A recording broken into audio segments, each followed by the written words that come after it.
Whitney Serac was just days away from her 19th birthday, an ordinary college student with a bright future ahead of her. Laura Van Ryn, 22, was also a student, known for her kindness and close bond with her family. The two young women didn't know each other well, but their lives would become tragically intertwined in a way no one could have ever imagined. In April 2006, a group of students and staff from Taylor University in Indiana was traveling in a university van when the unthinkable happened. A truck driver, who later admitted to being distracted, drifted across the median and collided head-on with their van at high speed. The impact was catastrophic. 5 people lost their lives that day, including a teacher and 4 students. At the scene, emergency responders found a young blonde woman unconscious but alive. Among the wreckage, a purse was found next to her, identifying her as Laura Van Ryn. Laura's family was devastated but relieved to know their daughter had survived. They rushed to the hospital, where doctors warned them that she had suffered extensive injuries, was in a coma, and might not look like herself. For 5 weeks, the Van Ryns sat by her hospital bed, holding her hand, talking to her, and documenting every small sign of progress in an online blog.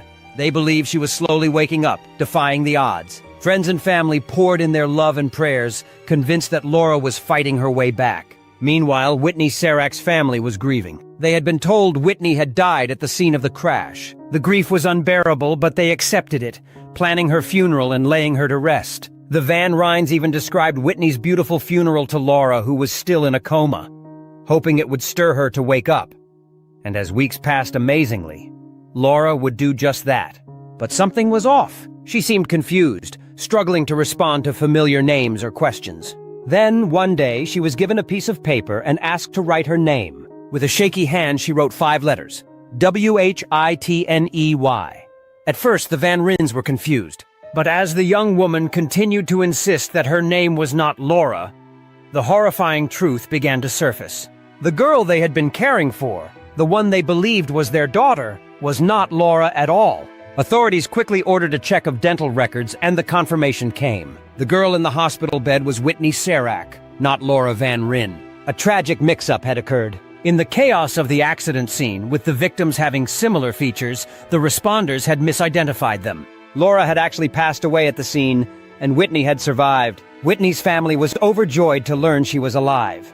But their happiness was tempered by the knowledge that another family was now experiencing fresh heartbreak. The Van Ryns were shattered. They had lost Laura twice, once in the accident and again when they realized the girl they had been caring for wasn't her. But instead of bitterness, the two families found something unexpected, an unbreakable bond. In the years that followed, both families